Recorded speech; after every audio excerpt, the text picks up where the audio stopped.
¿Cómo se originó el universo?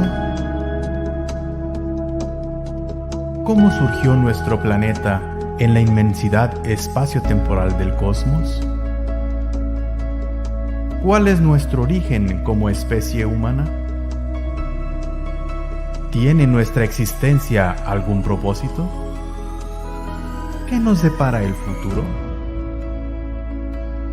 Son algunas interrogantes que, como habitantes de este pequeño punto azul en el universo, nos hemos hecho alguna vez, y cuya respuesta trasciende a la eternidad.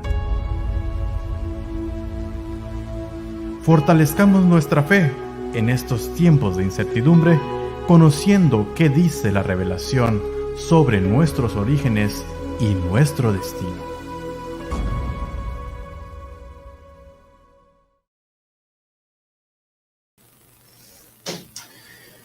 Damos muy buenas tardes y una bienvenida muy afectuosa a los amigos y hermanos que semana a semana se unen a una transmisión más del programa Nuestros Orígenes Revelaciones, un espacio donde diversos aspectos de la ciencia son analizados por expertos y estos temas son tratados desde una perspectiva científica y religiosa.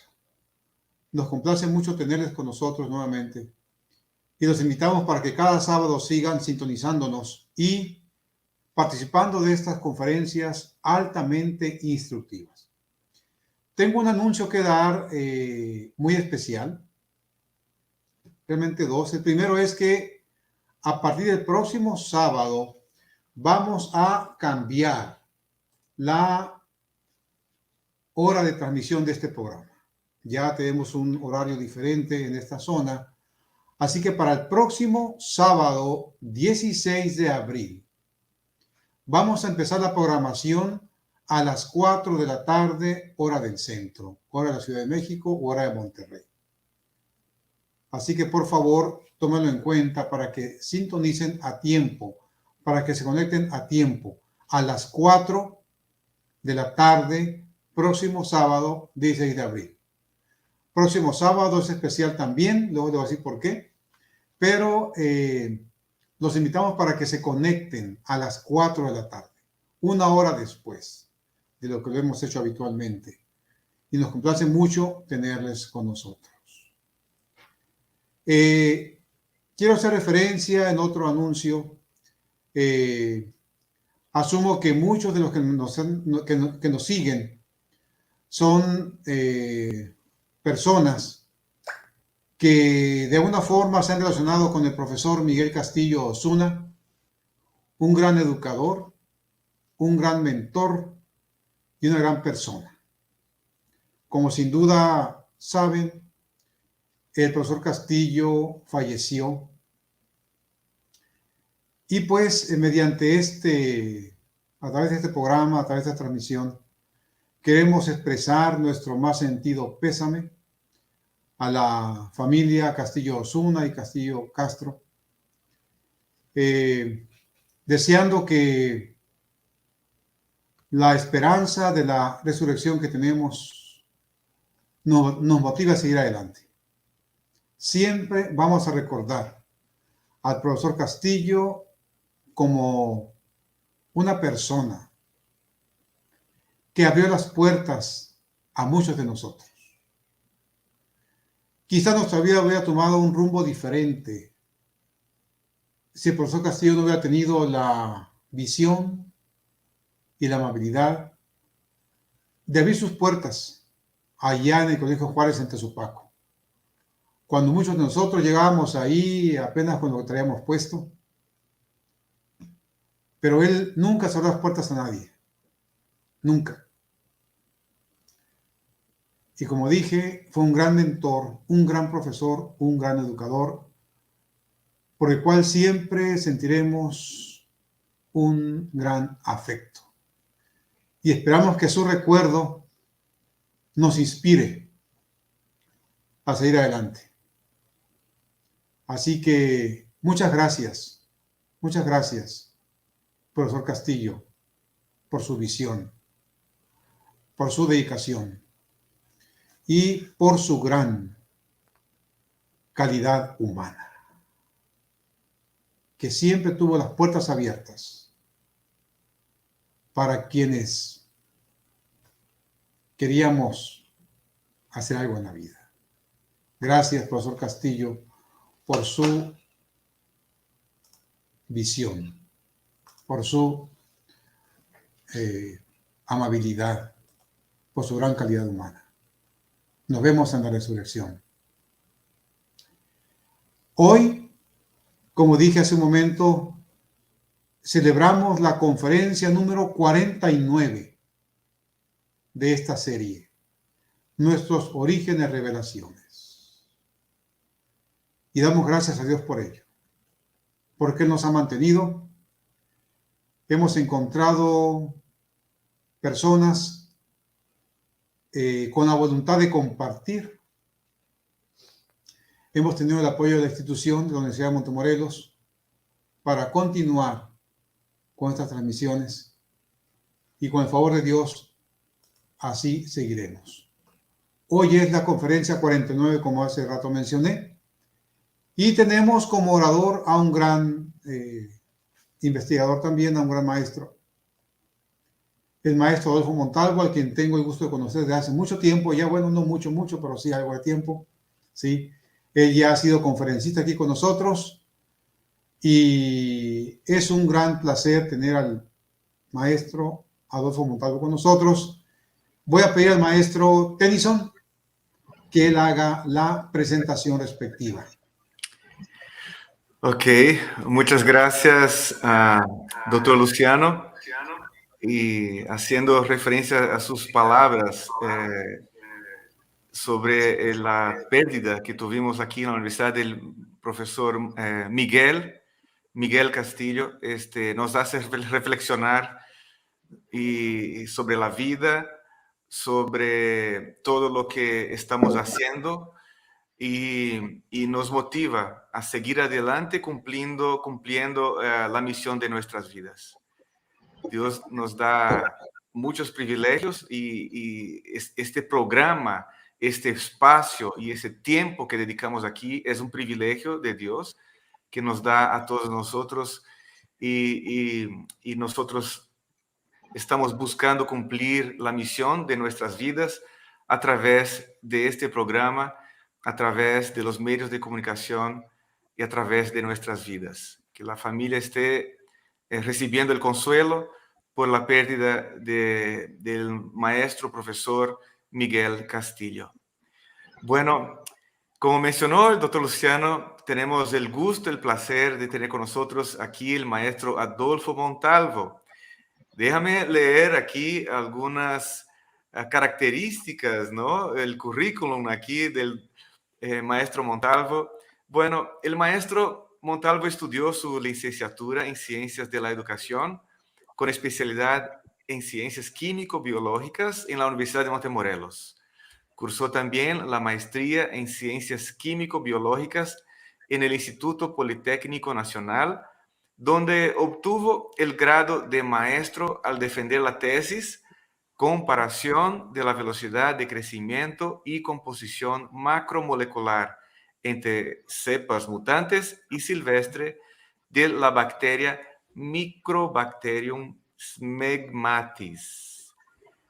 Sus estudios fueron en México, en el país de México. Bueno, el maestro Montalvo también ha sido ponente en varios congresos, hablando sobre su especialidad, y actualmente es docente en las licenciaturas y el posgrado en el área de Ciencias Químicas y Biológicas en la Universidad de Montemorelos. Bueno, qué privilegio tener a ti con nosotros, maestro. Sea muy bienvenido. Esperamos que nuestro público pueda disfrutar de sus experiencias, de sus investigaciones, su conocimiento. ¿Cómo te sientes hoy, maestro? Muy privilegiado de estar participando con esta plática, con esta charla, y saludo muy afectuosamente a todos los amigos que nos están siguiendo a través de las distintas redes. Gracias por el privilegio de su presencia, que nos estén acompañando en esta ocasión. Los saludo con mucho afecto, un fuerte abrazo para cada uno. Gracias, maestro. Estamos ansiosos para escuchar tus palabras, ¿no? Mira, el título de la ponencia de hoy es De la taxonomía a la sistemática.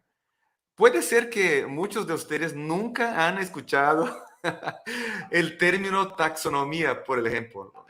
No es un término muy común. Sistemática, sí, ¿no? Pero no es un término muy común. Voy a leer aquí alguna reflexión sobre la temática de hoy. ¿Qué es la taxonomía? ¿Qué es la sistemática? ¿Por qué reflexionar sobre la relación que hay entre ellas y en esta serie temática sobre nuestros orígenes? Son las preguntas que atenderemos en esta ponencia. Como creacionistas, necesitamos conocer las implicaciones de migrar de la taxonomía a la sistemática. Conviene conocer la manera en que la sistemática, por un lado, falla en clasificar objetivamente a los seres vivos y, por otro, la manera artificiosa con la que se pretende apoyar a la teoría darwiniana de la evolución. Yo sé que esta pequeña reflexión, esas pocas palabras, no son suficientes para aclarar todo el tema. Por eso está aquí el maestro Montalvo y estamos muy ansiosos y estaremos muy atentos en su plática. Y recuerdo, vamos al final del programa, abrir espacio para leer las preguntas, los comentarios, ¿ya? Y los saludos de los que están acompañando. Por lo tanto, publiquen ahí sus comentarios, sus preguntas, estén muy atentos a la ponencia, también mencionen de dónde nos hablan para que sepamos, ¿no? Hay muchas personas de otros países, ¿no? Otras ciudades de México, pero en ese espacio vamos a compartir sus preguntas, saludos y comentarios. Maestro, contigo el tiempo ahora y que Dios te bendiga mucho en esta plática. Estaremos atentos. Muy bien, muchas gracias, maestro Tennyson. Gracias por la presentación, la oportunidad de saludarlos a todos nuevamente. Un abrazo fraternal, un abrazo caluroso y profundo para cada uno de los que están siguiendo estas charlas sábado tras sábado en lo que va de este año 2022 y el año pasado. Bienvenidos. En esta tarde me gustaría platicarles un poquito acerca de el paso de la taxonomía a la sistemática. Olvidé incluir aquí en este título que cuando hablamos de taxonomía, hablamos de la taxonomía biológica, lo mismo que cuando hablamos de la sistemática. Porque como bien ya nos adelantaba el maestro Tennyson, por ejemplo, en administración de empresas, en ingeniería en sistemas o la escritura de códigos de software, se utilizan la palabra sistemática. Taxonomía también se ocupa, por ejemplo, precisamente en la ingeniería en sistemas para jerarquizar y también en educación. Pero tengan en cuenta, por favor, que en esta tarde vamos a hablar de estos términos en el contexto biológico. Taxonomía biológica y sistemática biológica. Y desde ya reconozco que puede ser una plática que prometa ser un poquito difícil para algunos de ustedes, pero les garantizo que he hecho mi mejor esfuerzo para hacerlo claro, para hacerlo entendible y sobre todo que entiendan el por qué nos conviene tratar este asunto. Yo les recomendaría que por favor consiguieran por allí un cuaderno, algo en que anotar, por si les viene a la mente alguna pregunta, la anoten y ya saben que al final de la presentación hay oportunidad de plantear las dudas, las inquietudes que tengan. Bueno, la plática de esta tarde está dividida en 4 partes. La primera tiene que ver con las generalidades sobre la taxonomía. Seguramente hay algunos que es la primera vez que escuchan esta palabra, sobre todo en el contexto biológico, vuelvo a insistir, y otros que tendrán alguna noción y les interesaría saber un poquito más. Bueno, pues vamos a abundar acerca de las generalidades de la taxonomía. Vamos también a hablar acerca de las generalidades sobre la sistemática biológica. Y en la tercera parte de esta ponencia vamos a hablar acerca de la cladística, que no había aparecido al principio en el título, pero ya cuando lleguemos a esa parte, espero que quede claro qué significa cladística y qué tiene que ver con el tema de esta tarde. Y en la última sección de la ponencia, me gustaría que hiciéramos una brevísima reflexión epistemológica sobre la sistemática biológica. Yo sé que ya esto suena pesado, tenemos las palabras taxonomía, sistemática, y ahora se suman cladística y epistemología. Vuelvo a decirles, creo que con el paso de los minutos van a ir quedando claros estos conceptos, así que les pido no se desanimen, no se separen. Vamos a empezar entonces por esta sección que tiene que ver con las generalidades sobre la taxonomía. Esta imagen que aparece hacia el lado derecho, de la diapositiva es una representación rápida de lo que es la taxonomía. Pueden ver ustedes una serie de niveles. En la parte inferior el nivel es muy corto y en la parte superior el nivel es muy largo. Es como si fuera una escalera invertida. Y eso tiene su sentido, tiene una razón de que sea así, pero aquí podemos ver de qué trata la taxonomía. En la parte izquierda de cada renglón vemos un recuadro en color. Por ejemplo, en el renglón inferior, en el extremo izquierdo, vemos el recuadro en color azul que tiene la palabra especies.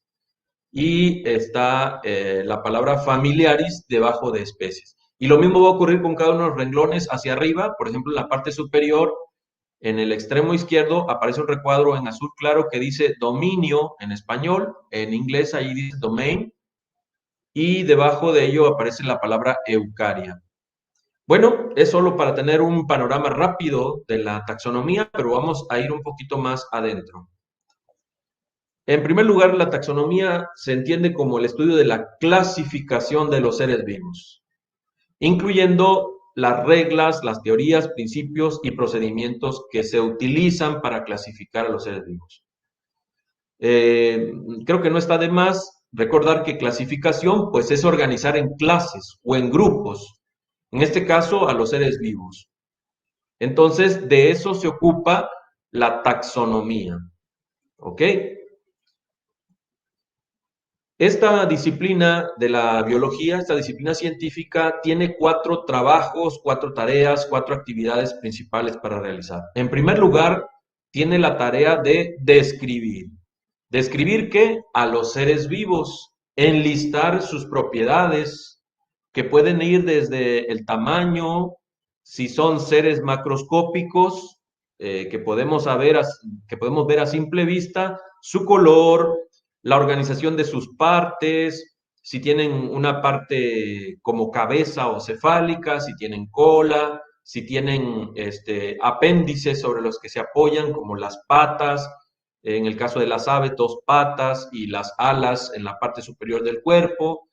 Describir, enlistar las propiedades, características o rasgos de los seres vivos. Esa es una de las tareas de la taxonomía. Otra de las tareas es poner nombre a los seres vivos, a los organismos. Y ahora vienen a mi mente algunos nombres que me he logrado aprender. Por ejemplo, el frijol negro en particular, que se usa mucho acá en México. Su nombre científico es Phaseolus vulgaris. Phaseolus vulgaris. Precisamente este león que aparece allí tiene un nombre científico. Su nombre científico es Panthera leo.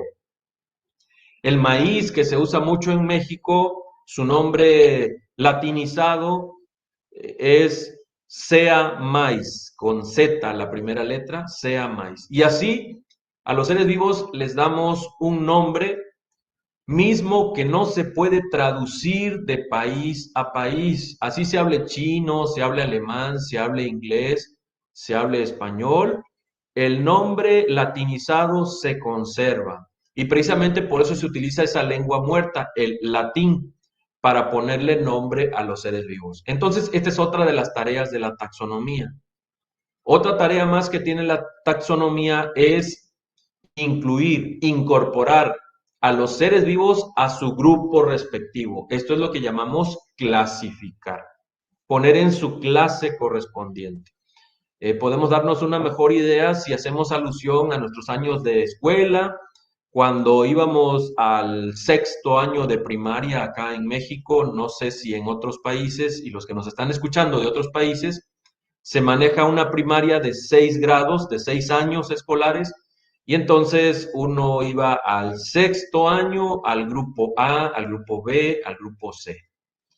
Y esa era nuestra clase, nuestro grupo. Pues lo mismo se hace con los seres vivos, se les incluye dentro de un grupo, dentro de una clase. Eso tiene que ver con clasificar, que es otra de las tareas de la taxonomía. Identificar. Identificar es asegurarnos de que conocemos bien las características del organismo. Sobre todo, que estamos asociando bien el nombre del organismo con las características. Hay una bacteria que provoca intoxicación alimentaria, se llama Staphylococcus aureus. Esta bacteria, cuando es cultivada en el laboratorio, forma unas como gotitas de color dorado. Va a ser característico de esta bacteria. Este color dorado, junto con otras propiedades de la bacteria, van a ayudarnos a reconocerla, a identificarla. Y esto va a ocurrir, o este ejercicio se hace con todos los seres vivos. Y otra tarea más de la taxonomía es optimizar los sistemas de clasificación. Es decir, continuamente se están actualizando las reglas, los principios, los tiempos van cambiando, se van descubriendo nuevas especies, se va descubriendo que un organismo que había sido identificado, reconocido de una manera, al estudiarlo mejor, descubrimos que ya no cabe dentro de ese grupo y entonces hay que cambiarlo de grupo. Eso significa optimizar los sistemas de clasificación. Entonces, hay 5 tareas que tiene la taxonomía: describir, nombrar, clasificar, identificar y optimizar los sistemas de clasificación. Y aquí quiero hacer un paréntesis porque miren que cuando estaba yo preparando este tema, consultando los libros de zoología, de botánica, donde hay una sección de taxonomía o de clasificación de los seres vivos, se mencionaba que el primero en hacer una clasificación de los seres vivos fue Aristóteles. Pero yo quiero proponer en esta tarde que en la Biblia, desde el mismo Génesis 1, por ejemplo, si se trata de entender la taxonomía como un agrupamiento, aunque sea general, no tan técnico como más adelante llega a ser la taxonomía, pues ya en Génesis 1 encontramos grupos. Y ahí, por ejemplo, leen ustedes en la pantalla Génesis 1, 20 y 21, dice, y creó, el 21, versículo 21, y creó Dios los grandes monstruos marinos. Los monstruos marinos sería un grupo y todo ser viviente que se mueve, que las aguas produjeron según su género y toda ave alada según su especie. Entonces aquí yo observo ya 2 grupos y por lo tanto veo un ejercicio de taxonomía desde el mismo Génesis, no necesariamente desde Aristóteles. Y hago énfasis en esto porque pues nos pasa que cuando vemos los libros de biología, de botánica, siempre nos dan una perspectiva histórica limitada o comprometida con la cosmovisión evolucionista. Y yo creo que es bueno que como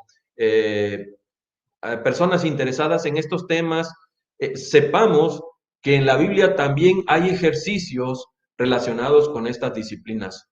Fíjense que también en Génesis 1, 24 y 25 encontramos estos grupos. Por ejemplo, en el versículo 24 dice, luego dijo Dios, produzca la tierra seres vivientes según su género, bestias, serpientes y animales de la tierra. Por supuesto, esta no es una taxonomía profesional como de la que estamos haciendo o a la que estamos haciendo referencia en esta plática, pero sí es real que se está clasificando a los grupos, a los animales, a los seres vivos en grupos. Uno de ellos, las bestias, otro, las serpientes, otro grupo, los animales de la tierra. En el versículo 25 se habla de animales que se arrastran y ganado. Y luego, fíjense, qué interesante, a mí me llama mucho la atención este versículo de Génesis 1, 20 y 21, donde dice que Jehová, perdón, este no es Génesis 1, 20 y 21, es Génesis 2, 19, olvidé cambiar la cita. Dice, Jehová Dios formó, pues, de la tierra toda bestia del campo y toda ave de los cielos, y las trajo a Adán para que viese cómo las había de llamar. Y todo lo que Adán llamó a los animales vivientes, ese es su nombre. ¿Qué les parece? Habíamos dicho que la taxonomía incluye 5 actividades: describir, identificar, clasificar, nombrar y optimizar los sistemas de clasificación. Y aquí vemos que a Adán se le da la tarea de ponerle nombre a los seres vivos. Y estoy seguro que para poder nombrarlos tuvo que haber hecho un trabajo de identificación, de observación minuciosa de los organismos. Seguramente o en principio se le habrán traído los animales grandes, y luego por ahí entendemos el libro de la historia de la redención, creo que dice Ellen White, que Adán podía ver hasta el átomo. Es una frase, una expresión interesante, muy, muy comprometedora. Pero entonces, si Adán podía ver el átomo, probablemente podía ver las bacterias, y no sabemos en el tiempo que ocurrió desde su creación hasta su caída o hasta la desobediencia. Probablemente en todo ese tiempo se tomó un espacio para reconocer a los organismos y ponerles nombre. No es que en un día les puso nombre, aunque el relato de la creación dice que en el día, o sea, después de que Dios había creado a todos los seres vivos y después de que había formado el Edén, trajo a los seres vivos para que Adán les pusiera nombre. Es un tema interesante, un versículo bastante interesante que está relacionado con este tema que estamos viendo de la taxonomía.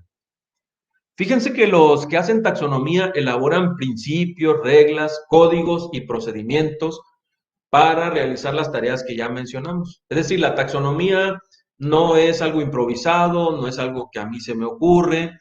Debemos seguir principios, reglas y códigos. Y los que están metidos en eso, pues, desarrollan cada vez mejores métodos, mejores principios, mejores reglas. Aquí les estoy mostrando lo que es el Código Internacional para ponerle nombre o de nomenclatura para algas, hongos y plantas. El que está a la izquierda, el de color azul, esa es la portada del libro, vamos a decir, la Biblia, para ponerle nombre, para clasificar, para identificar algas, hongos y plantas. Las algas son microscópicas, ustedes las han visto por ahí en alguna agua, alguna vaso de agua, algún lago, una laguna, un charco, se ve una superficie verdosa en el agua. Bueno, pues esas son algas, todas ellas microscópicas. Hay hongos que son microscópicos y hay hongos que son macroscópicos. Los champiñones que comemos son hongos y son macroscópicos, evidentemente, pero también hay hongos microscópicos como por ejemplo los que provocan el pie de atleta en los pies, son hongos microscópicos. Y también este código internacional se ocupa para nombrar a las plantas. A la derecha, en color rojo, vemos la portada del Código Internacional para nombrar a los animales, de nomenclatura zoológica. Así que estas son las Biblias o los libros de referencia que se usan para hacer correctamente la taxonomía. En los congresos, convenciones o encuentros internacionales, allí se informan, vienen biólogos de todo el mundo, hablan sobre un animal, una planta que la han estudiado mejor y consideran que hay que cambiarle de nombre, que hay que reubicarla, ponerla en otro grupo. Se pone a consideración de todos en ese encuentro internacional y se vota entonces hacer los cambios que se justifica hacer en la clasificación y en el nombrado, vamos a decir así, de los seres vivos. Así es como entonces a través de encuentros internacionales va tomando forma la taxonomía. Una persona que le gusta observar la naturaleza se encuentra con organismos nuevos y nuevos para él. Quiere saber si ya tiene un nombre ese organismo. Ustedes salen ahí cerca de su casa a algún bosque, van a algún arroyo y de pronto observan un organismo, un animal, una planta que les llama la atención y quieren saber su nombre. Entonces para eso utilizamos publicaciones. y las reglamentaciones que se votan en los congresos, a fin de que nombremos correctamente a los organismos y que ese nombre sea reconocido en todas partes del planeta. ¿Qué es lo que se observa de un organismo para poder nombrarlo y clasificarlo? Pues su morfología, esto es, por ejemplo, en animales grandes como los leones, los tigres, leopardos, el color de su piel, el color de su pelaje, su tamaño, el tamaño de su cabeza, melena, como en el caso del león, o si no la tienen. Eso sería la morfología, la estructura del organismo. En una planta, pues hay plantas que producen flores, hay plantas que no producen flores, hay plantas que pierden sus hojas en una época del año, hay plantas que siempre tienen las hojas, siempre están verdes. Eso tiene que ver con la morfología.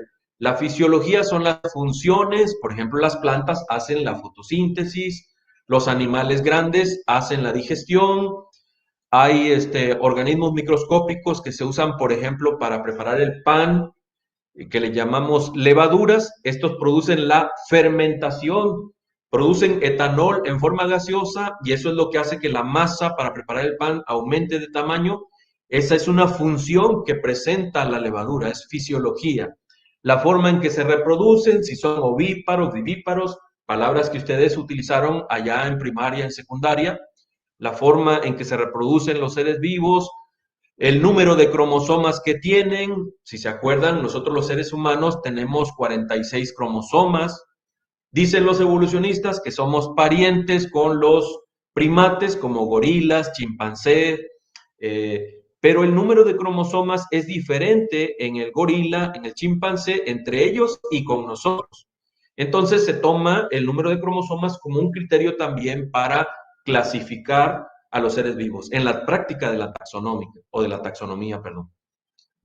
Algo de bioquímica también se toma en cuenta, el desarrollo embrionario, las etapas que va sufriendo el embrión, es otra de las cosas que se toma en cuenta para clasificar a los seres vivos. También datos moleculares, por ejemplo, la información que está en el DNA, en el RNA y en las proteínas.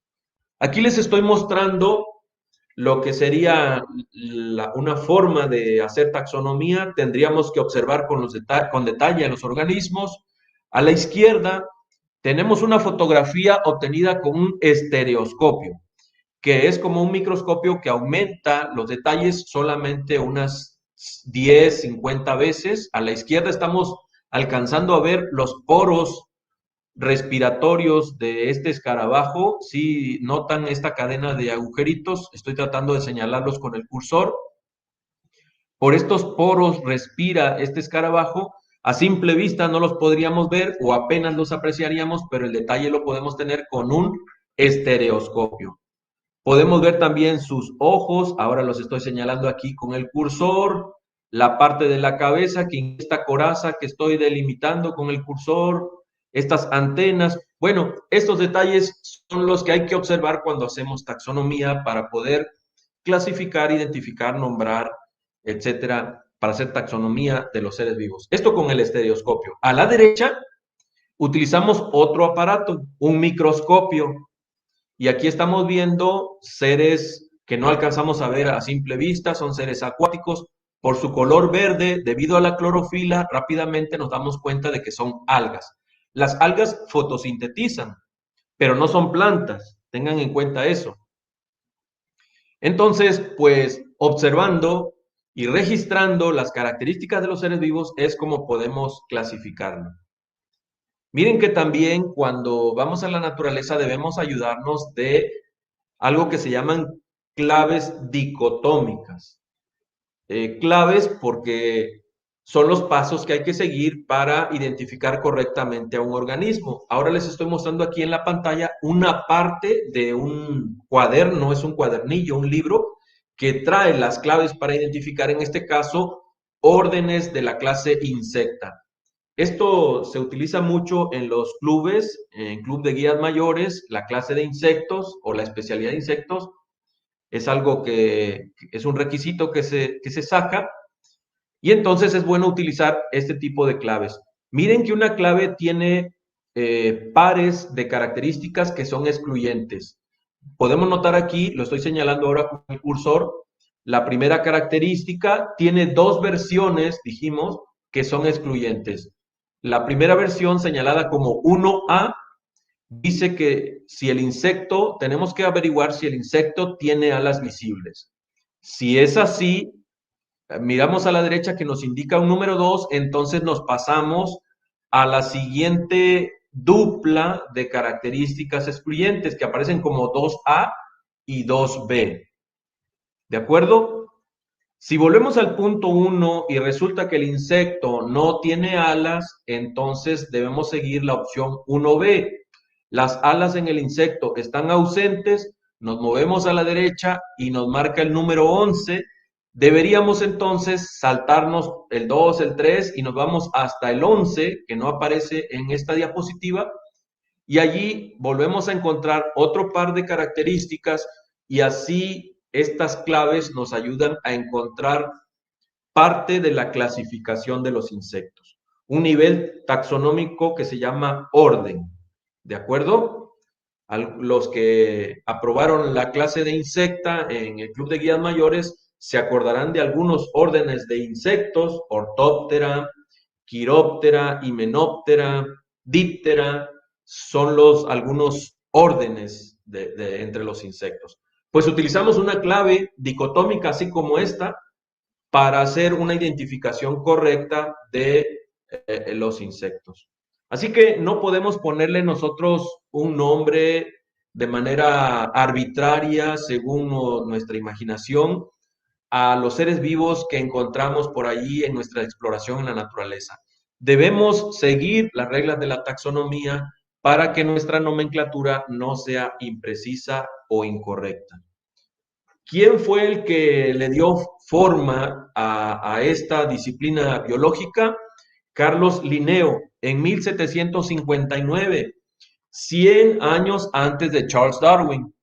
Escribió este libro que se llama Systema Naturae, que aparece aquí en la diapositiva, lo están viendo en la primera viñeta, Systema Naturae. Y aquí fue donde Carlos Linneo propuso los 7 principales grupos básicos o niveles taxonómicos para agrupar a los seres vivos.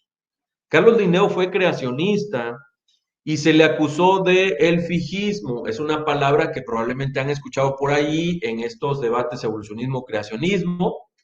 Fijismo es la idea de que los seres vivos que Dios creó no experimentaron ningún cambio con el paso del tiempo. Los diseños originales permanecieron fijos. Eso es lo que implica la palabra fijismo. Actualmente los adventistas creacionistas, descartamos el fijismo y creemos que las especies, los diseños que Dios hizo en el principio y además los diseños que salieron del arca de Noé, cuando digo diseño estoy refiriéndome a un tipo de animal, y acuérdense que fueron los animales más grandes los que salieron del arca. Los animales pequeños como los insectos pensamos que pudieran haber sobrevivido flotando en ramas en forma de larvas o de huevecillos durante la inundación. No necesariamente tuvieron que entrar al arca. La Biblia es clara y dice que entraron aves y animales terrestres. Esos fueron los que entraron al arca. Bueno, entonces los que salieron del arca, pensamos ahora los adventistas en nuestra cosmovisión creacionista que han sufrido modificaciones. Incluso pensamos que pudieran haber surgido nuevas especies. Yo sé que esto puede resultar novedoso para algunos y va a requerir una plática en otro momento para explicar mejor esta idea, esto que acabo de decir, pero debemos reconocer que no somos fijistas. Creemos que los diseños que Dios hizo experimentaron cambio. Y no debiéramos batallar mucho con eso, porque ustedes saben que inmediatamente después de la desobediencia, ya las plantas desarrollaron espinas y cardos. Después de la desobediencia, los seres humanos empezaron a envejecer. No sabemos qué fisonomía tenían Noé, su esposa y sus hijos, y la esposa de cada uno de sus hijos que salieron del arca, pero hoy existen múltiples fisonomías en la especie humana. Toda esa diversidad de fisonomías tuvo que haber surgido de esos 7 individuos que salieron del arca de Noé. Insisto, no debemos de ser fijistas. Debemos creer que los diseños que Dios hizo y luego los que salieron del arca experimentaron cambios limitados, eso sí, limitados. Y han surgido innovaciones biológicas, cambios biológicos después del arca. Aquí están los 7 niveles básicos. Hay más de estos por debajo y por encima de cada uno de ellos. El orden correcto desde la parte inferior hacia arriba es especie, género, familia, orden, clase, filum o filo en español, reino y entonces el dominio. Un género, que es el segundo nivel de abajo hacia arriba, incluye diferentes especies. En el tercer nivel de abajo para arriba, que sería la familia, encontramos que una familia se compone de varios géneros y así sucesivamente hacia arriba. El nivel inferior forma parte del nivel superior. Volviendo a enfatizar el punto. Si nos colocamos en el renglón 2, 4, 5, encontramos que a la izquierda dice clase. Si preguntáramos, ¿de qué se compone una clase biológica? Se compone de varios órdenes, que es el nivel que está en la parte de abajo. Si subimos un poquito, ¿de qué se compone un filo o un filum biológico? Se compone de varias clases. Así es como está organizada de manera muy simple la vida en la biología, en la disciplina biológica. Hablamos de estos 7 niveles taxonómicos generales, pero vuelvo a insistir, ya cuando nos metemos en serio a hacer taxonomía, vamos a encontrar niveles y subniveles en relación con estos. Pero es importante entonces que más o menos vayan aprendiéndolos. De abajo hacia arriba, especie, género, familia, orden, clase, filo, reino y dominio. Otra cosa que me gustaría resaltar de esta imagen es que pueden ver que hacia arriba hay mayor diversidad o mayor diferencia entre los organismos allí representados. Por ejemplo, arriba, en el renglón que está en azul, en la parte de arriba, podemos ver un dibujo de una serpiente, una mariposa, un pez, un elefante, un león, un coyote, un lobo, un perro. Cuando bajamos al siguiente nivel, ya queda fuera la serpiente. Si bajamos al nivel de filum o filo, queda fuera la mariposa. La mariposa ya no es un cordado. El filum se llama cordado, el que está en naranja.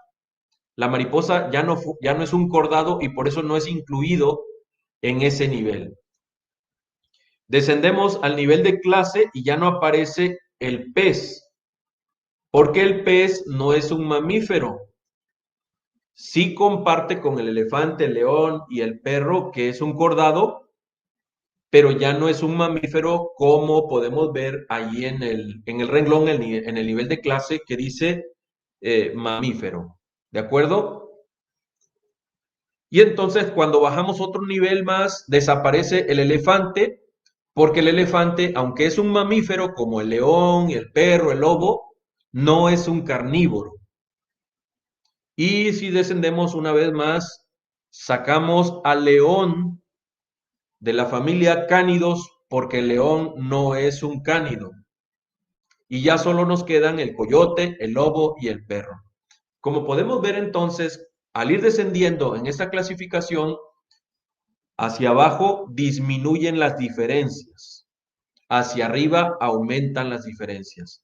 Esto es taxonomía, amigos. Esto es la forma en que actualmente se clasifica a los seres vivos. Así que esta fue la primera parte de nuestra presentación. Vamos rápidamente a la segunda parte. Vamos a ver las generalidades sobre la sistemática biológica. Y aquí también, en un vistazo, en un gráfico, pueden ver de un vistazo rápidamente cómo se puede expresar mediante dibujos, mediante un gráfico, lo que significa sistemática biológica. Podemos ver que el gráfico empieza a la izquierda, se extiende en línea diagonal hacia la derecha, esa línea azul, y de la línea azul salen unas líneas verticales que apuntan a un animal, cada una de estas líneas perpendiculares a la línea diagonal azul. Entonces tenemos acá en el extremo izquierdo al pez, un pez pulmonado, dice aquí, lungfish, un pez que tiene pulmones, una rana y salamandras, pertenecen a este grupo, mamíferos, tortugas, mamíferos como el perro, pues, tortuga, una lagartija, un cocodrilo, un pato representando a las aves.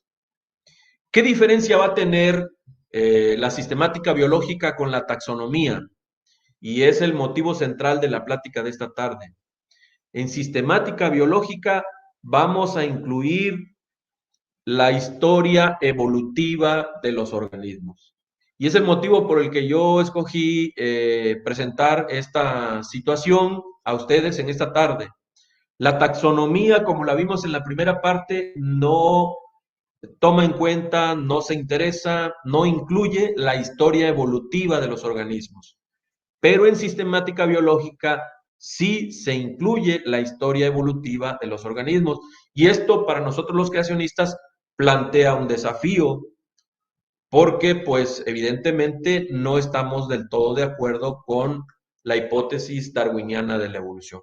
Así que a partir de 1960, fíjense, dentro de la biología se impulsó el término sistemática biológica. Algunos autores plantean todavía, y en aquel tiempo también plantearon, que la sistemática es más completa o más abarcante que la taxonomía.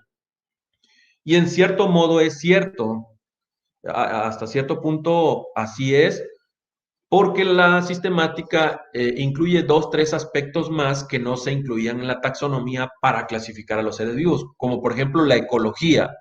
A manera de repaso, para los que no tienen en claro qué es la ecología es la interacción que hay entre unos seres vivos con otros y entre los seres vivos con su medio ambiente. Eso es la ecología.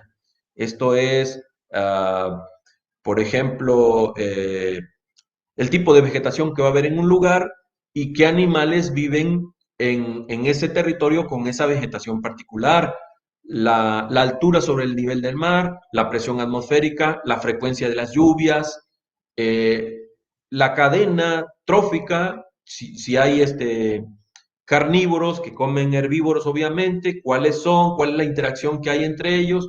Todo eso lo atiende la ecología y este era un aspecto que no era considerado en la taxonomía, la primera parte de nuestra plática. La biogeografía estudia las causas por las cuales los organismos viven en sitios del planeta específicos y delimitados. Por ejemplo, sabemos que los pingüinos solo están en el polo sur y no en el polo norte. En cambio, en el polo norte vamos a encontrar los osos polares. En México, en la parte norte de nuestro país, vamos a encontrar el oso negro mexicano, y en Estados Unidos y Canadá podemos encontrar oso grizzly, un oso de color café, diferente al oso negro. Vamos a tener lobos americanos y lobos europeos. Hay elefantes africanos y elefantes asiáticos. Entonces, hay organismos que prefieren vivir o que no es que prefieran, sino que ahí se han establecido en un sitio específico del planeta. Eso lo estudia la biogeografía. Los datos moleculares, ya habíamos dicho unas diapositivas antes, que se refieren a la secuencia de información, a la información que hay en el ADN, el ARN y las proteínas. Y, por supuesto, el sello distintivo de la sistemática biológica va a ser este asunto de la evolución, la historia evolutiva. Aquí hay otras definiciones de sistemática biológica que no voy a leer porque nos va a ocupar tiempo. A mí me parece que las definiciones ocultan el hecho de que la sistemática biológica en realidad busca enfatizar la hipótesis darwiniana de la evolución en la clasificación de los seres vivos. Por ejemplo, esta definición nada más dice, es el estudio científico de las clases y diversidad de los organismos y de todas las relaciones entre ellos. Eso ya lo hacía la taxonomía. Y no mencionan nada de reconstruir la historia evolutiva de los organismos.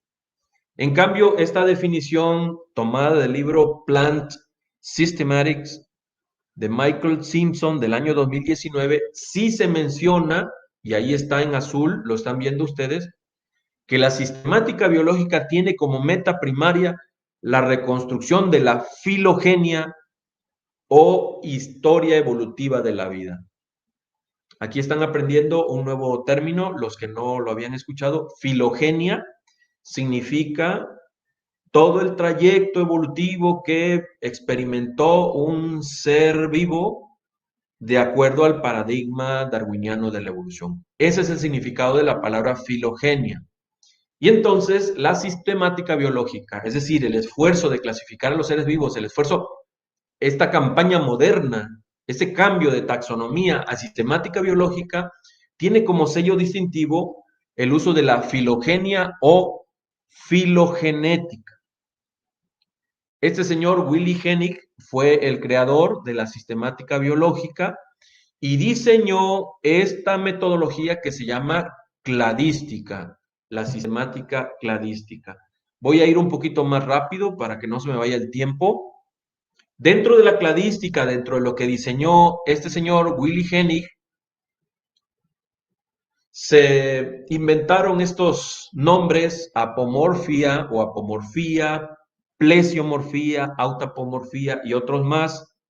No voy a explicarlos con mucho detalle porque más adelante voy a mostrarles una serie de imágenes que espero ayuden a clarificar estos conceptos. Bueno, otras definiciones más de sistemática biológica. En su libro Principios Integrales de Zoología, el autor Hickman dice que hay un problema, un conflicto. Ellos mismos reconocen que, dice aquí, en la labor taxonómica hay inherente el peligro de un razonamiento circular.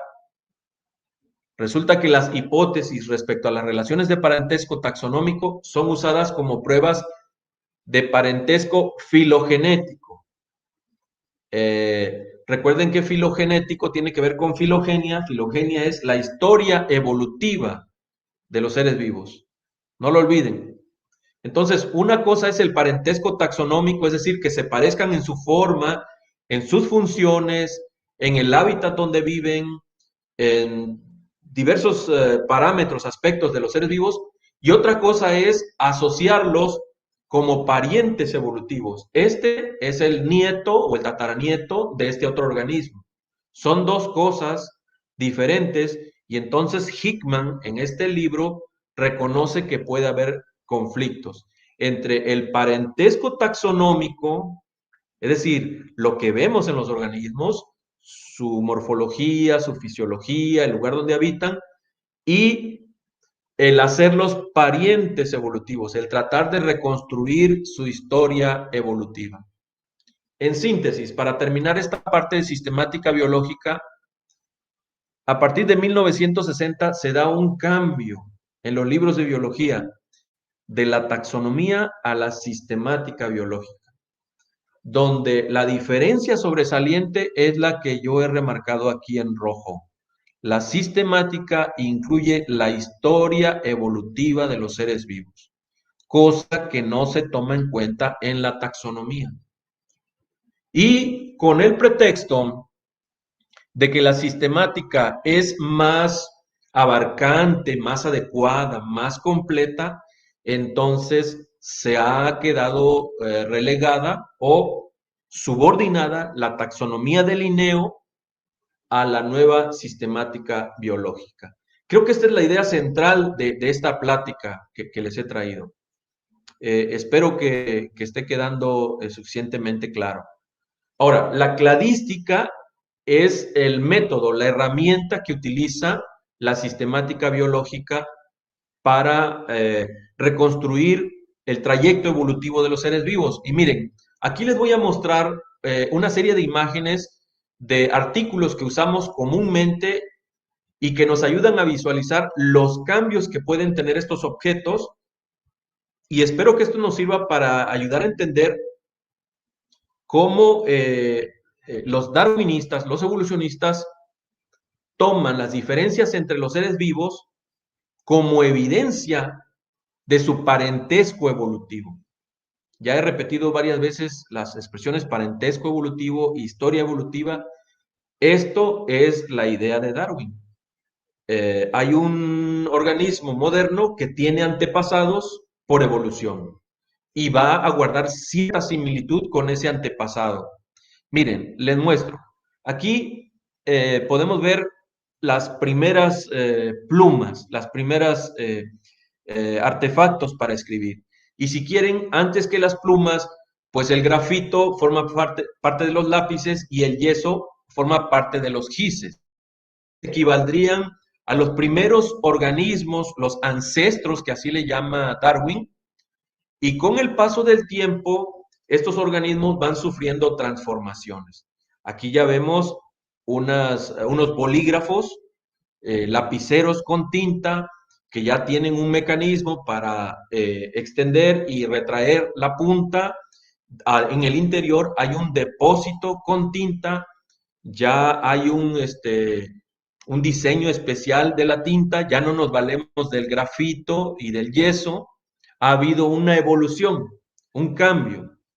Pero si seguimos observando, entonces aparecen estos rotuladores o pinceles donde el depósito de tinta es de agua, ya no es de aceite como en los bolígrafos. Los bolígrafos tienen una punta de metal, pero los rotuladores tienen una punta de fieltro y la tinta es acuosa. La forma del rotulador es diferente al de los bolígrafos. Y si seguimos avanzando, acuérdense que estoy haciendo una analogía con la evolución que van teniendo los seres vivos.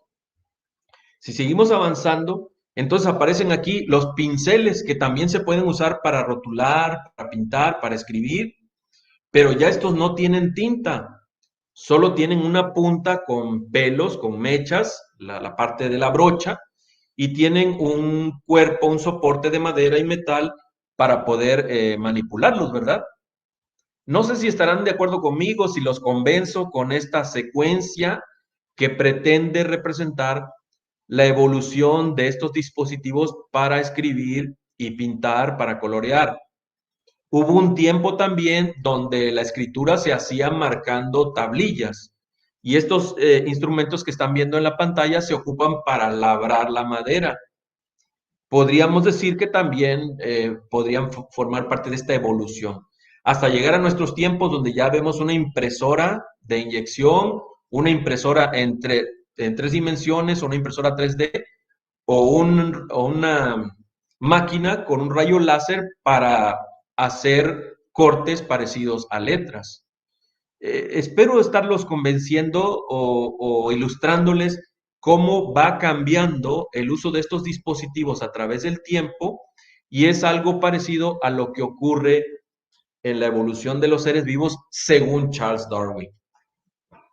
Tomando en cuenta esa trayectoria evolutiva, es como los cladistas, los de la sistemática biológica, reconstruyen la clasificación de los seres vivos. Solo que aquí en este caso yo planteo un aspecto que resultaría desafiante. Estos 4 organismos son mamíferos, pero como pueden ver, son bastante diferentes. El gorila y el tigre son terrestres, mientras que el murciélago, aunque es terrestre, pues hace buena parte de su vida volando, ¿verdad? Principalmente en las noches. Y el delfín, pues, es acuático. Y todos son mamíferos. Entonces, la pregunta aquí es, ¿cómo le haría un cladista para encontrar el antepasado de estos 4 mamíferos? Lo que tienen en común los 4 es que tienen glándulas mamarias y alimentan a sus crías con esas glándulas mamarias. ¿Cómo se vería el antepasado evolutivo de estos organismos? A mí me parece que está muy desafiante el asunto.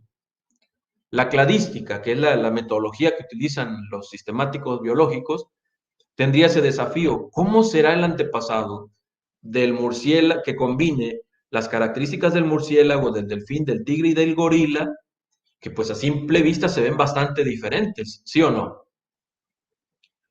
Por otro lado, aquí tenemos organismos con alas. A la izquierda está una libélula, arriba al centro el murciélago nuevamente, que tiene alas. De paso, el murciélago no es un ave, es un mamífero volador. Y en la parte de abajo sí tenemos un ave, un águila. A la derecha está un tiburón ballena. ¿Y por qué pongo el tiburón ballena allí si realmente no tiene alas? Bueno, los biólogos refieren a esas porciones ventrales, laterales que tiene el tiburón, esto que estoy señalando con el cursor, como aletas. Entonces, si hablamos de evolución, tendríamos que incluirlos en una línea evolutiva. Bueno, pues ¿cómo sería el antepasado entonces de todos ellos, que tienen en común alas? No es tan fácil reconstruir la historia evolutiva de estos grupos, que tienen en común, por ejemplo, estos 4 grupos, las alas. Es por eso que yo traje esta reflexión esta tarde. Lo que implica pasar de la taxonomía tradicional a la sistemática biológica, donde ahora se busca demostrar que la historia evolutiva, la evolución de los seres vivos está evidenciada en las características de los seres vivos. Esto es lo que me parece a mí muy subjetivo. Aquí traigo otro gráfico que desafortunadamente me lo tengo que saltar, ya no me va a dar tiempo de explicarlo con detalle. Simplemente son figuras imaginarias que yo hice para una clase de biodiversidad, donde se pueden ver los niveles taxonómicos. Aquí estoy señalando un círculo que incluye a 4 organismos ligeramente diferentes, serían especies. Estas especies forman a un género, pero este género es diferente al que está aquí en la parte de abajo, que incluye a su vez 3 especies diferentes. Estos 2 géneros quedan incluidos dentro de esta familia. Esto es inventado, simplemente con fines ilustrativos. Y entonces este óvalo o esta elipse de color rojo se ve acompañada de otra elipse de color rojo que forma otra familia, y las 2 familias forman parte de un orden. Así se verían más o menos los niveles taxonómicos de, ¿cómo se llama? De Linneo. Especie, género, familia, orden. Pero los evolucionistas, con su énfasis en la historia evolutiva, dirían o tendrían que encontrar la forma de que este género que yo llamo Circularis es evidentemente un descendiente, por ejemplo, del género Ellipsiticus, que le estoy poniendo este nombre acá a este grupo. Es decir, un grupo evolucionó a partir del otro. Ese es el desafío que tienen los cladistas o sistemáticos evolucionistas. Ellos piensan, como les muestro en esta gráfica, los evolucionistas piensan que teníamos entonces un organismo original. Vamos a tomar la figura de arriba, la línea de arriba. Empezamos con un organismo que tiene una forma cuadrada. Con el paso del tiempo va sufriendo modificaciones hasta que da origen ahora a un organismo con forma de un decágono, una figura de 10 lados. Y en el trayecto se van formando organismos con forma intermedia. Lo mismo pasa acá con el triángulo. A la izquierda está el antepasado. Luego este antepasado va sufriendo modificaciones, va generando descendientes modificados hasta que surge un nuevo grupo. Esta es la perspectiva de Darwin. Los fanáticos biológicos, los cladistas, los que practican la cladística, dicen que en la diversidad de seres vivos podemos ver esto que se está representando con estos gráficos, la historia evolutiva de los seres vivos.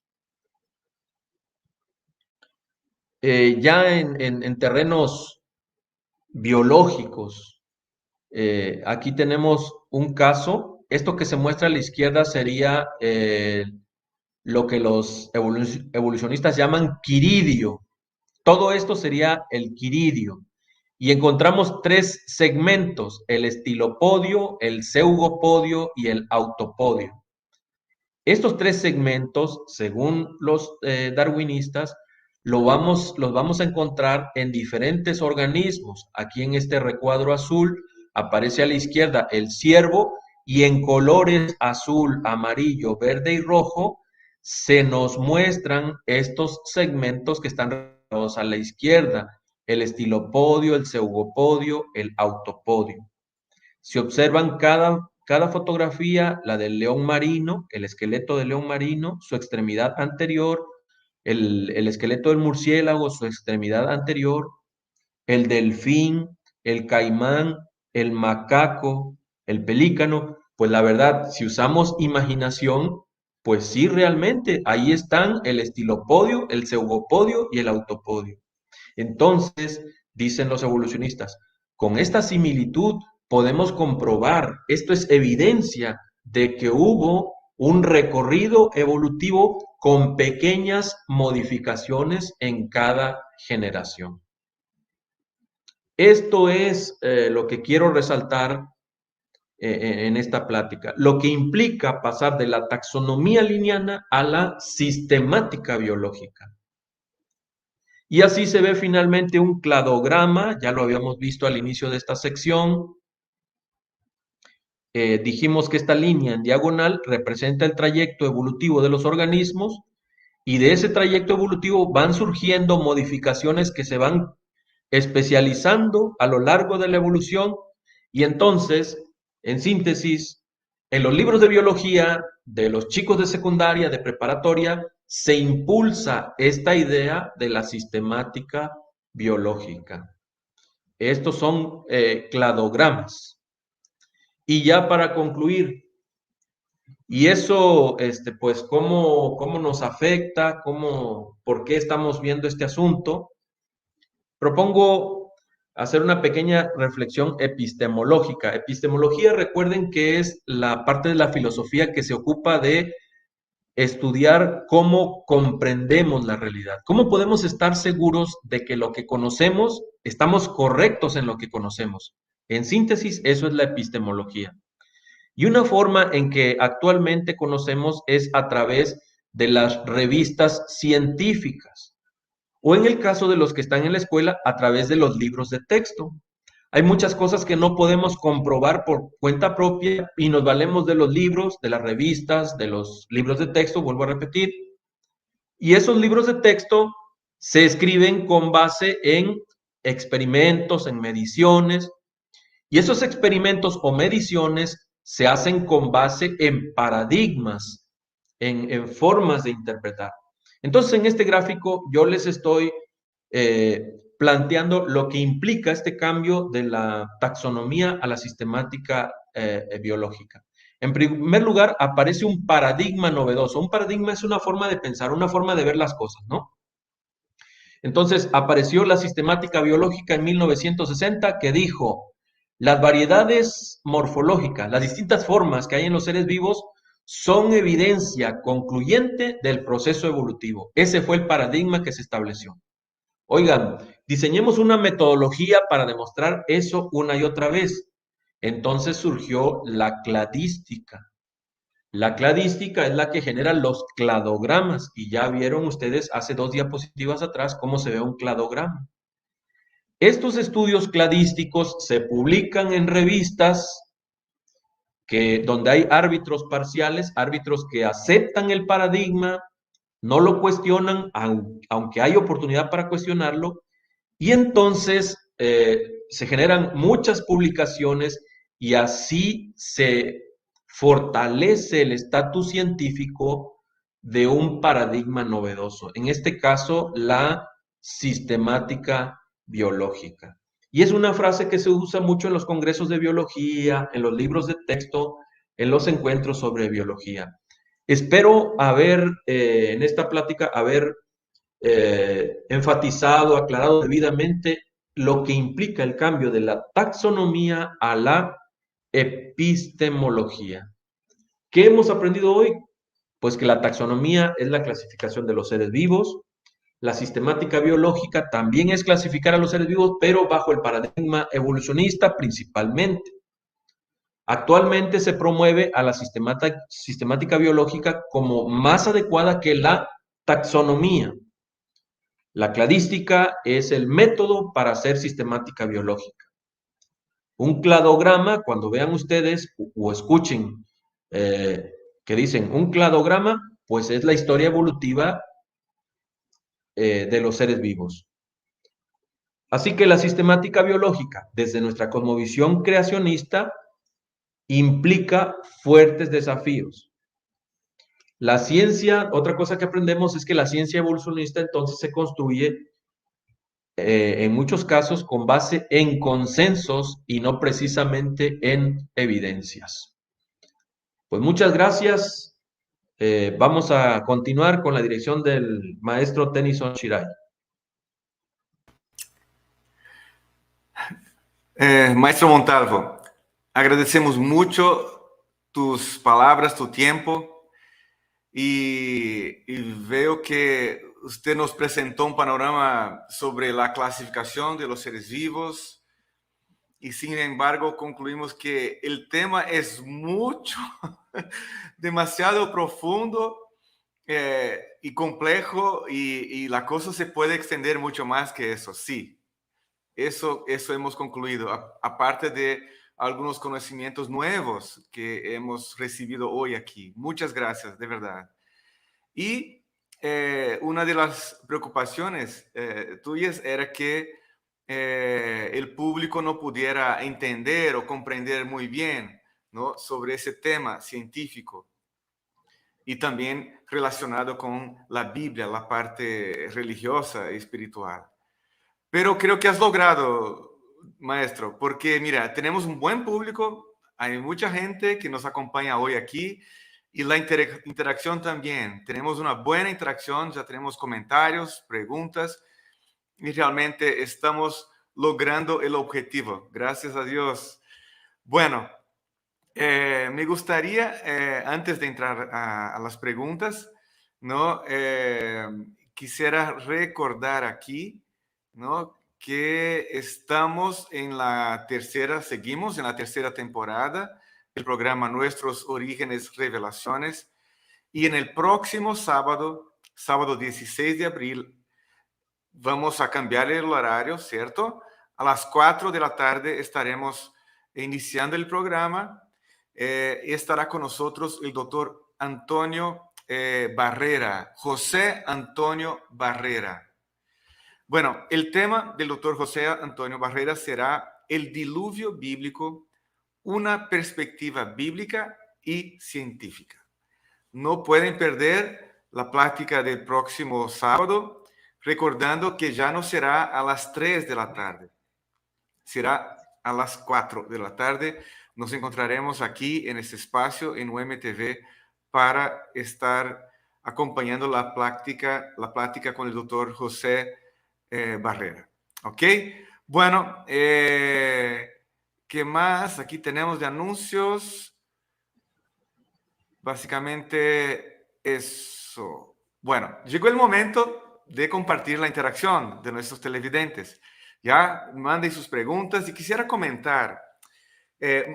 Preparen sus preguntas específicamente relacionadas al tema de hoy, ¿no? Nosotros no nos gusta eliminar preguntas o no publicar las preguntas que ustedes hacen, pero vamos a buscar hacer preguntas relacionadas específicamente con el tema, porque a veces viene la imaginación y llegan preguntas relacionadas a otras cosas. No están totalmente desconectadas, pero se complica porque el experto que tenemos hoy preparó el tema para hoy y no siempre será posible responder preguntas no relacionadas al tema de hoy, ¿ok?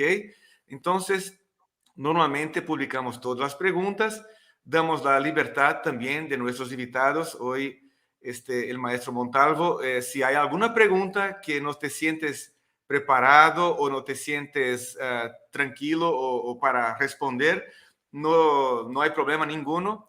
Simplemente digan, mira, no me gustaría responder esta pregunta ahora, o me manden un correo, o platicamos en otro momento. Al gusto, ¿no? Para responder o no a las preguntas, ¿ok? Pero va muy bien. Bueno, ya tenemos aquí el primer que se conectó, Alan Chablet. Bienvenido, Alan, siempre con nosotros ahí. Feliz sábado. David de la Rosa, ¿no? También llegó a tiempo, listos y a tiempo. Ya, un saludo aquí de Israel Castellán, ¿no? También Valde Zúñiga, ¿no? Nos dice feliz sábado, buenas tardes, gracias por su tiempo y esfuerzo de todos los involucrados. Bueno, Eliezer Guzmán nos saluda aquí también. Y Valde hace un comentario sobre lo que mencionó el doctor Luciano al inicio del programa, ¿no? Yo conocí al maestro y hermano fallecido, haciendo referencia al profesor maestro Miguel Castillo, ¿no? Y mi deseo es que nuestro Señor Dios envíe consuelo a la familia del hermoso hermano y maestro. El Señor Dios sea con ellos. Muchas gracias. Bueno, continuamos aquí. Tenemos otro Valde Zúñiga, no sé si es el mismo, cambia un poquito el apellido, puede ser que sea alguien de la familia, nos desea feliz sábado también, ¿no? Gudiel Roblero nos saluda desde la Universidad Linda Vista. Muchas gracias, Gudiel, por estar con nosotros y saluda también al maestro Montalvo. Fernando Neira. Muchas gracias, Fernando Neira, por estar con nosotros. Qué gusto ver al profe Montalvo, realmente un estudioso y temeroso de Dios. Felicidades, profe. Bueno, saludos también a Lidia González. Y enseguida ya tenemos preguntas. Eliezer tiene dos preguntas. La primera, ¿qué nos puede decir de géneros que se comportan como metaespecies? Ok. Géneros que se comportan como metaespecies. No estoy muy familiarizado con con esta pregunta. Metaespecies y géneros. Metaespecies y géneros serían como que Sí, enseguida. depende. Sí. Perdón, maestro. Enseguida Eliezer explica, es decir, especies diferentes sin continuidad reproductiva aparente, que bajo ciertas condiciones especiales se comportan como subespecies con continuidad reproductiva vigorosa entre ellas. Bueno, como sucede en algunos pinos mexicanos o algunos cánidos como lobos, grises, rojos y coyotes, por citar un ejemplo, ¿no? Si no está muy clara la pregunta, no hay problema ninguno. Podemos ir avanzando y en algún otro momento se puede responder. Sí, creo que preferiría que si hubiera oportunidad de enviarme un correo electrónico para que yo tenga tiempo de recordar el concepto de metaespecies, iba a comentar que a veces depende de la forma en que se defina o qué expertos estén planteando el concepto, en este caso metaespecies, puede ser que no sean metaespecies, estamos hablando realmente de un género, a veces son cuestiones lingüísticas, cuestiones de terminología. No sé si va en el mismo sentido, pero por ejemplo, está en discusión si los lobos y el perro son finalmente la misma especie. Ajá. Lo más reciente que yo he encontrado por ahí, al parecer son la misma especie. Un criterio muy importante es el número de cromosomas entre lobos y perros. Pero sabemos que los lobos se desenvuelven más en vida silvestre que los perros. Ahora, algo que genera ruido es que los perros han desarrollado múltiples variedades, mientras que dentro de los lobos el número de variedades es más reducido, tienden a presentar el mismo fenotipo. Entonces, pienso que el término metaespecie podría ser un asunto de analizarlo bien, detenidamente, porque depende quién lo dice y qué es lo que significa el concepto. Ok, muy bien, gracias. Sí, nos aclara un poquito el tema, gracias, maestro. Aquí enseguida, Valde Zúñiga. Alguna vez escuché que hay evolucionistas que reconocen pérdidas de eslabones en la evolución del hombre. Aquí la pregunta, ¿la sistemática puede responder esta faltante? No, pues ya dijimos que la sistemática biológica se estableció principalmente para dar espacio a la hipótesis darwiniana de la evolución. Si físicamente el eslabón falta, pues no dejan de tener la idea de que en algún momento lo van a encontrar. Recordemos que los evolucionistas a veces nos acusan de tener la misma estrategia, la misma actitud. Dicen que hacemos mal cuando no encontramos explicación para algo y metemos allí a Dios, en la famosa hipótesis del Dios de los vacíos. Entonces ellos dicen, si no se ha encontrado, si faltan eslabones en la cadena evolutiva del hombre, no significa que no está, simplemente significa que no se ha encontrado. Pero la sistemática biológica como disciplina tiene la intención. Es más, como expliqué en la penúltima diapositiva, el paradigma es que las distintas formas presentes entre los seres vivos son evidencia de la historia evolutiva. Entonces, cuando hacen sus observaciones, las van a hacer bajo ese paradigma. La sistemática evolutiva no va a poder explicar esa faltante de ese eslabón en la serie de la serie evolutiva del hombre, ajá, y va a decir, por lo pronto no lo tenemos, pero lo vamos a encontrar. Perfecto. José Arias, aquí, maestro, nos dice, entré tarde al programa, pero ahí viene la pregunta. Al hablar de evolución de las especies, ¿está validando como cierta y aceptable para los adventistas o cristianos adventistas la teoría evolutiva de Charles Darwin? Creo que mencionaste algo ahí, pero quedó en duda si está validando o no. Sí, qué bueno que hace esa pregunta José Arias y quisiera aclarar. Hablamos en la presentación una buena parte de la sistemática biológica y dijimos que el impulso, el motor principal de la sistemática biológica y este cambio de la taxonomía a la sistemática biológica es el paradigma darwiniano evolucionista, ¿de acuerdo? No, aunque pude haber ocupado mucho tiempo en explicar eso, en enfatizarlo, no significa en ningún momento ni que yo piense ni que la Iglesia Adventista está aceptando el paradigma darwiniano de la evolución como compatible con nuestra cosmovisión creacionista. No. Ahora, la otra duda que pudo haber surgido es en relación con la salida de los diseños, de los tipos, de los... Miren que no es bueno utilizar la palabra género, clase, porque son palabras, se me ha ido una forma apropiada de palabras de uso específico dentro de la biología. Precisamente antes de esta ponencia consulté con el doctor Carlos Mora de nuestra universidad aquí en Montemorelos sobre la palabra original para género y clase en Génesis 1, al menos en la versión Reina Valera, donde dice según su género, según su especie. Esas, dice el pastor Mora, y también respaldado en autores más expertos, es un uso español, un uso para supuestamente clarificar un poco más el texto en español, pero no hacen referencia a los niveles taxonómicos de género y especie. Entonces, cuando hablamos de los que salieron del diluvio, si yo digo clase, debo tener cuidado de en qué sentido estoy diciendo clase. Si lo digo en el sentido biológico, que es un nivel taxonómico, o realmente quiero decir un tipo. Entonces, del arca de Noé salieron tipos.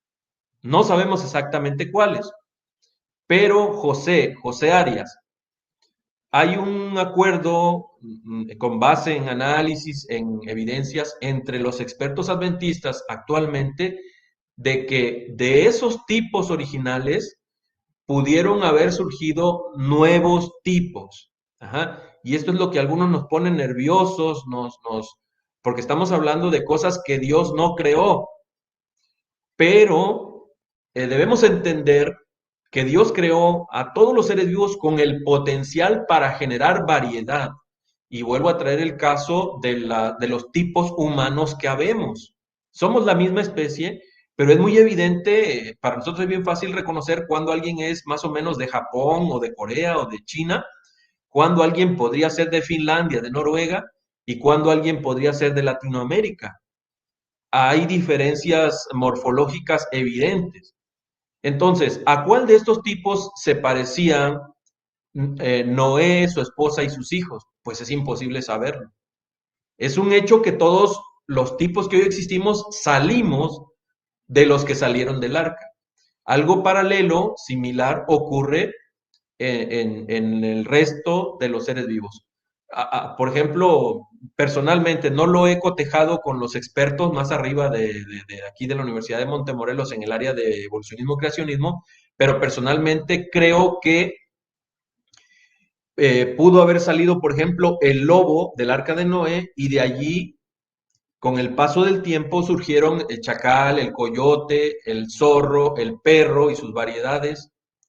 Es una hipótesis. No está todavía suficientemente discutida, pero creemos que habría el potencial. ¿Por qué? Porque hay un criterio de límite que ponemos en el pensamiento creacionista adventista. Si no hay surgimiento de un nuevo plano corporal, si no hay surgimiento de una nueva función biológica, una nueva fisiología, si los cambios eh, no son cualitativos, es decir, que aparezca algo nuevo, entonces creemos que es posible que haya habido una microevolución. ¿De acuerdo? Es posible que haya habido una microevolución. Y entonces vuelvo a comentar, es probable que uno de los cánidos, solo uno de ellos, acuérdense que salió la pareja, entraron al arca, de los animales inmundos, solo 2, de los animales limpios, 7.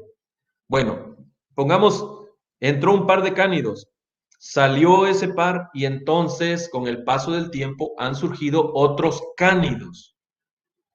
Eso es un planteamiento moderno, nuevo, que estamos aceptando los creacionistas, pero nada más a nivel de género, del nivel taxonómico, si acaso de familia. Los niveles taxonómicos de abajo hacia arriba son especie, género y familia. Hasta el nivel de familia, cualquier nuevo tipo que surja, que no estaba en la creación, que no salió del arca de Noé, está limitado, circunscrito a que no haya surgimiento de un nuevo plano corporal, de una nueva función biológica. Y así entonces podemos entender que haya, por ejemplo, iguanas allá en la isla de, ahí se me fue, Galápagos, que son iguanas marinas con ciertas características, mientras que hay otras iguanas en las costas, en las partes continentales del propio Ecuador, en México. Resolvemos un poquito el asunto de cómo surgen tantas variedades e incluso grupos que se parecen mucho, pero no se entrecruzan sexualmente y tienen descendencia, que ese es un criterio de especie. Entre los organismos grandes se habla que una especie son aquellos organismos que se entrecruzan y tienen descendientes que se pueden seguir reproduciendo. Cuando se cruzan grupos diferentes y tienen descendientes que no se pueden seguir reproduciendo, como es el caso del caballo, o sea, la yegua y el asno, por ejemplo, el descendiente ya no se puede reproducir, decimos que los progenitores son especies diferentes. Entonces, creemos que después del diluvio han surgido nuevas especies, siempre circunscritos a esas condiciones que ya remarqué. Espero haber resuelto la pregunta de José Arias. Sí, gracias, maestro. Está complicado. Mira, ya es hora de terminar el programa y tenemos muchos comentarios y preguntas. Vamos a extender un poquito el horario, porque realmente el tema es interesante y se nota aquí por la demostración de interés de nuestro público, ¿no? Mira, un otro comentario de Judith. Judith Íñiguez. Dice, buenas tardes, ¿por qué está clasificado el murciélago como ave en Levítico 11:19? Levítico 11:19 menciona los animales puros o impuros que se debe comer y está el murciélago ahí supuestamente entre como si fuera un ave, ¿no? ¿Hay alguna explicación, aclaración sobre eso, maestro? Quiero pensar que, bueno, quisiera preguntarle a alguien de teología, por eso este asunto del creacionismo es multidisciplinario, ¿no? ¿Qué dice el original en hebreo de Levítico 11:19? Probablemente se refiere a seres con alas, no precisamente aves. Entonces, el murciélago tiene alas diferentes a las de las aves, no tiene plumas, son diferentes, es diferente la construcción de sus alas, la del murciélago a la de las aves. Entonces, probablemente el Levítico 11:19 está hablando de animales con alas, ¿ok? Esa es una. Otra, recordemos que no había conocimiento científico tan avanzado. El conocimiento, si le podemos llamar científico, de aquellos tiempos era más limitado, más visual, y no es ningún pecado que la Biblia se haya expresado en los términos de su época.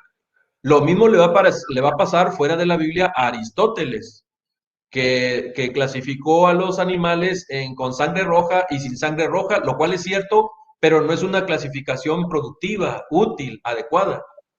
Entonces, debemos dar ese espacio, ese margen, esa tolerancia a que la Biblia se expresa siempre en el lenguaje de los autores y su época. No es un libro de ciencia, decimos, no es un texto científico. Sin embargo, sus principios nos ayudan a creer que coinciden con lo que ahora sabemos de ciencia, lo mismo que, no olvidemos, la ciencia no siempre tiene la última palabra.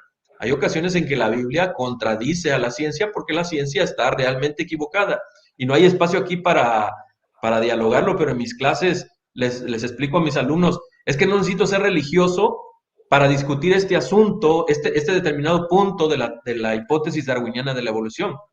Simplemente siendo un científico honesto y riguroso, puedo cuestionar este paradigma, este dogma, esta enseñanza, este principio que está circunscrito a la postura evolucionista. No necesito ser religioso. Entonces, concluyendo, Judith, creo que en Levítico 11:19 probablemente el original dice organismos con alas. A lo mejor aparece ave en español, en la Reina Valera, no me acuerdo exactamente del texto, pero creo que esa sería la respuesta. Ok, sí, hay mucho que investigar todavía y realmente conforme vamos investigando, vamos conociendo más y creciendo en conocimiento. Fernando Neira agradece aquí al profesor Montalvo y menciona, ¿no? Conforme más escuchamos este programa, es más difícil creer la teoría de la evolución. Cada vez que se puede confiar más en el relato bíblico de la creación, y nos desea un feliz sábado. Bueno, no vamos a tener tiempo, infelizmente, de leer todas las preguntas y comentarios, pero vamos aquí dando prioridad a los que no han participado todavía, ¿no? Un saludo a María Avilés, Javier Martínez también, gracias por estar con nosotros. Aquí viene una pregunta de Lorenzo Tello, de una red social, otra red social aquí de OMTV. La palabra taxonomía también fue usada, creo, por Bloom para clasificar los objetivos de aprendizaje.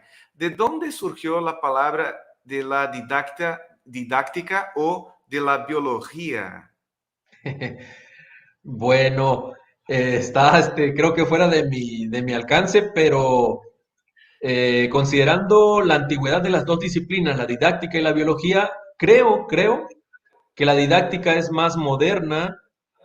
Si Linneo, a ver, estoy recordando que fue un francés, Pirame, pero no me acuerdo en qué año, lo tenía yo entre mis apuntes y se me ha olvidado el año, fue 1800 tal vez, poco antes de 1800, 1700 y algo, cuando por primera vez utilizó la palabra taxonomía. Un francés, Pirame, 1800, 1780, 1700, por ahí así. Entonces la didáctica a mí me parece que es más reciente. Creo que la obra más reciente de didáctica fue la de... No, voy a inventar un nombre, voy a mentir. Me suena a Juan Amós Comenio, pero no estoy seguro. Y creo que eso vendría después de Pirame, 1800. Entonces, si no me equivoco, primero fue en biología y luego fue en didáctica. Ok, correcto. Gracias, maestro. Bueno, aquí Edwin Reda nos manda un saludo, ¿no? Excelente presentación y explicación. Ana Moncada hace una pregunta aquí. No sé si el maestro tiene la referencia. Me gustaría saber de qué libro de la Elena de White, es el texto donde se hace referencia a Adán, donde dice que él podía ver los átomos. No sé si tiene alguna referencia sobre eso. Sí. Yo recuerdo haberlo leído. Ajá. O si no Nomás que tiene la no me... referencia exacta, maestro, si puedes compartir con nosotros su correo o algún Sí, medio de contacto y ahí podríamos terminar de responder algunas preguntas como esta, ¿no? ok, mi correo es a montalvo con v arroba um.edu.mx, a Montalvo, que no estoy seguro que sea en el libro La historia de la redención, en los primeros capítulos, pero en las aplicaciones que se descargan al celular, Ellen White, Writings, en la lupita, donde está la lupa o la lente de aumento, para que es un símbolo de buscar, allí puede ingresar algo así relacionado, y si todavía allí no lo encuentran, entonces me escriben y ya les paso la cita exacta. Sí, ahí está el correo del maestro Montalvo. Ya, cualquier duda que no se pudo aclarar totalmente aquí en ese espacio, tendrán oportunidad para platicar directamente con él a través del correo. ¿Ok? Bueno, aquí Alan Mondragón. Quiero preguntar qué son los monotremas. O monotremas. Monotremas. O Ay. sea, bueno, ya se nos escapa, ¿no? El término ahí. Solo lo asocio con los ornitorrincos, pero no recuerdo exactamente cuáles son los monotremas. Ok, no pasa nada. Alan, gracias por tu pregunta. Fernando Martínez nos manda un saludo, ¿no? Al profesor Montalvo. Me gustaría saber cómo explica la ciencia la subsistencia de cada especie. ¿Acaso la línea o cadena alimenticia evoluciona simultáneamente con y para cada especie? Creo que es demasiada coincidencia. A ver, Ok. maestro, ¿qué puedes decirnos sobre esta pregunta? Bueno, en realidad aquí tenemos que reconocer que sí puede ir evolucionando el tipo de organismo con su forma de alimentación. Sí puede ir evolucionando. Sin embargo, como comenta el doctor Brand en su libro Fe, Ciencia e Historia de la Tierra, creo que se llama el libro, lo pueden ustedes conseguir en Amazon, en inglés, o pues está en inglés la versión más moderna. Él comenta que algunos hechos que vemos en la naturaleza no necesariamente se pueden explicar solo bajo el paradigma darwiniano de la evolución, sino que está la opción de un diseñador. Por ejemplo, en unas diapositivas les mostré cómo realmente aparecen los tres segmentos del quiridio, ¿se acuerdan? Y efectivamente ahí están las fotografías de los esqueletos. Oye, pues ahí está la prueba de que ha habido una cadena evolutiva entre estos organismos. Bueno, el doctor Brand menciona o propone que podemos hablar también de un diseñador común. En lugar de que tengan un antepasado común, un antepasado evolutivo común, hay un diseñador común. Nuestro Dios diseñó una serie, o más bien generó una serie de diseños que son parecidos, no necesariamente surgieron por evolución. Y lo mismo creo que se aplicaría para esto de las cadenas alimenticias y la evolución de los tipos de organismos. Ok, perfecto. Maestro, mira, todavía hay preguntas, pero ya no tenemos tiempo, infelizmente. Somos inmensamente agradecidos a ese tiempo que dedicaste a ese espacio, a este programa, compartiendo todo tu conocimiento, sus estudios, investigaciones. Gracias, maestro. También agradeciendo los últimos que han participado aquí. Hugo Chablé todavía mencionó algo aquí, una pregunta. Oscar Piña Juárez, Alejandro G. Roth, Jair LC, el ingeniero Orlando Poma, Ernesto Roque Solís, Tere G. Bueno, muchas gracias de verdad a todos ustedes que estuvieron participando con nosotros y esperamos encontrar a todos ustedes el próximo sábado. Maestro, tus últimas palabras ahí despidiendo de nuestro público. Pues primero pedir disculpas porque no hay más tiempo para explicar y esto podría servir como excusa para solicitar otra participación, si así lo hubiera bien la dirección del programa. Y pues agradecer a nuestros amigos. Yo sé lo que se siente plantear una pregunta y no tener respuesta. ¿Qué podemos hacer? Está la opción del correo electrónico, a ver qué otros canales abrimos aquí en nuestros orígenes para atender ese tipo de preguntas, ¿no? Ya un diálogo un poquito más personalizado. Pues que Dios nos bendiga, que estas consideraciones a veces un poco tediosas fortalezcan nuestra fe en Dios. Hermanos, si ustedes se disciplinan, siguen las pláticas, toman apuntes, transfieren sus preguntas, van a encontrar bonitos testimonios, explicaciones valiosas para fortalecer su fe. Estamos completamente confiados en que el Señor diseñó todo, creó todo. Hay desafíos, hay retos, pero por eso hacemos estas reuniones y cursos y cosas así para enriquecernos más. Muchas gracias. Es cierto, gracias maestro. Mira, la prueba de que la participación de ustedes es importante, la verdad, esas preguntas que no tenemos respuestas inmediatas generan, ¿no?, una motivación más para investigar más, estudiar más, y eso es muy importante. No pasa nada que nos envíen preguntas difíciles, complicadas, eso realmente es motivación para investigar más y conocer más y aprender más. Bueno, llegamos al fin de este programa con un sentido claro, más claro todavía de nuestra existencia en este planeta maravilloso y la confirmación de que existe un Dios creador, alguien que diseñó cada detalle de lo que existe aquí con mucho amor, pensando en nosotros, en la felicidad y armonía de la vida en ese planeta Tierra.